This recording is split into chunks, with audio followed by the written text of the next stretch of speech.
Senhor presidente, senhores senadores, senadoras, telespectadores, ontem eu fiz um discurso aqui que eu chamei um discurso para um Brasil ajuizado. O de hoje eu estou igual o Dadá Maravilha, que sempre apelidava os seus gols. O meu discurso de hoje é um discurso para um Brasil que quer ser moderno. O Brasil tem milhares de normas legais, senhor presidente, e ninguém sabe ao certo quantas delas já foram revogadas e quantas ainda estão em vigor. Somos um país generoso na produção de leis.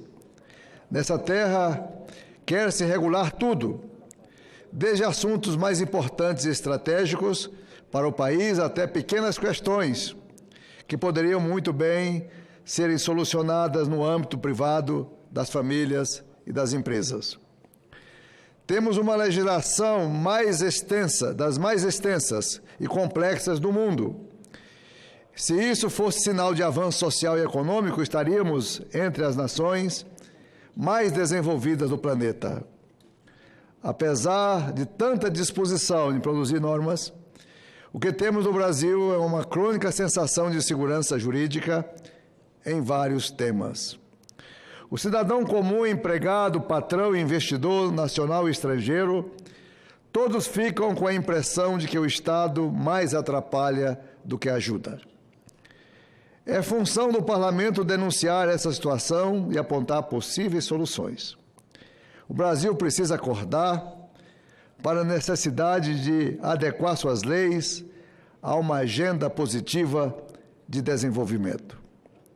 Um exemplo claro de necessidade de atualização é a Lei das Licitações, a Lei 8666 de 1993.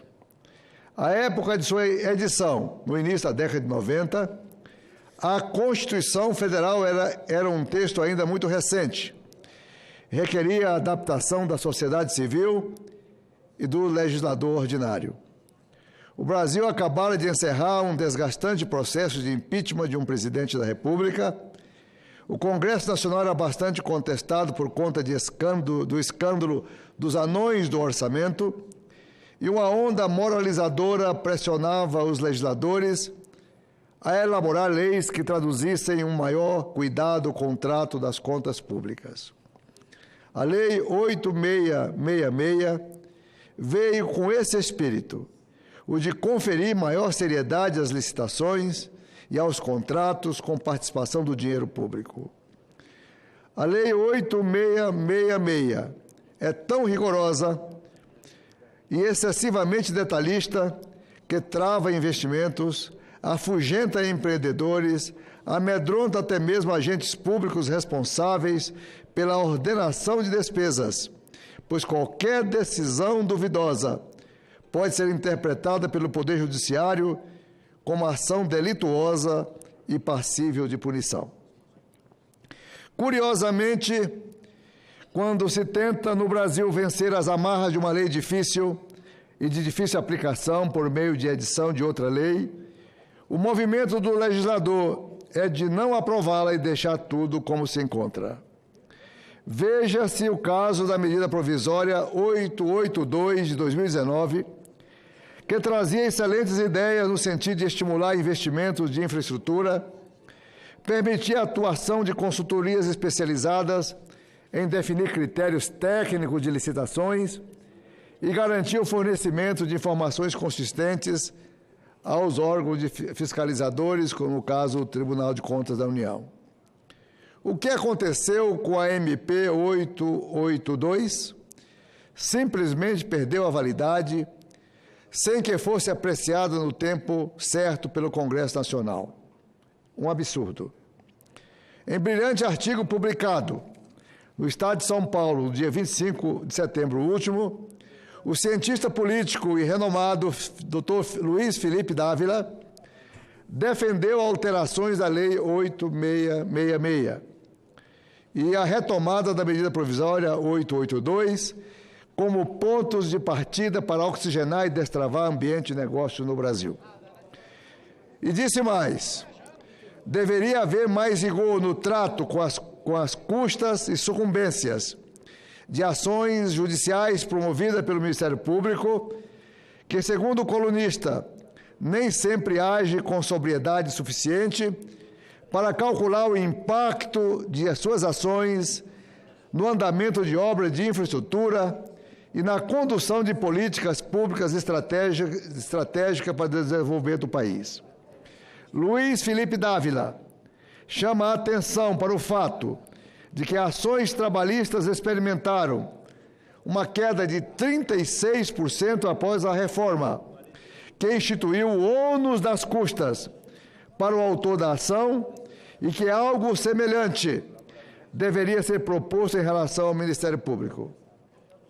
Sabemos todos que o Ministério Público não está imune a erros e paixões em sua atuação e que mecanismos legais devem ser pensados para evitar iniciativas desastrosas e irresponsáveis de alguns poucos procuradores que prejudiquem de forma irremediável investimentos públicos e estratégicos, investimentos que beneficiaram gerações inteiras de brasileiros, especialmente as mais vulneráveis. É o caso das obras paralisadas.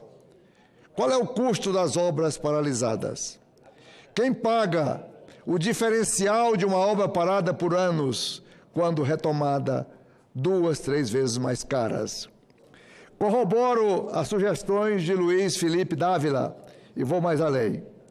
O Brasil precisa parar de ter medo de crescer, de tanto medo de errar. Por vezes renunciamos à possibilidade de acertar e perdemos várias vezes o bonde da história. É normal, é saudável que em determinados momentos críticos o legislador se cerque de cuidados e produza um arcabouço legal mais cauteloso. Foi assim quando a elaboração da Constituição Federal de 88. Foi assim também quando a edição da Lei 8666 de 93. Mas creio, senhor presidente, que já passamos dessa fase. É hora de crescer. O Brasil não é Suécia e nem Canadá, onde tudo está pronto e funcionando há muito tempo. Aqui há muito por fazer, há gente disposta a trabalhar e a investir. A lei precisa ajudar e não atrapalhar as pessoas. Não podemos continuar legislando como se o cidadão comum e o empreendedor merecessem eterna desconfiança por parte do Estado. Esses empresários anseiam por uma agenda de reformas do governo brasileiro e pela retomada do crescimento da nossa economia. Se a recuperação demora e os benefícios de reformas demorarem a surgir, esses investidores, não enxergando resultados no curto prazo, vão buscar alternativas mais rentáveis em outros países. É preciso acelerar a desburocratização e a abertura econômica para que os resultados sejam sentidos e apareçam nos indicadores. O crescimento econômico é o que importa. É preciso que as famílias e as empresas, especialmente as pequenas empresas, enxerguem o Estado como parceiro, não como um adversário. E o Senado Federal tem o seu papel nesse desafio inadiável. Era o que eu tinha a dizer, senhor presidente. Muito obrigado.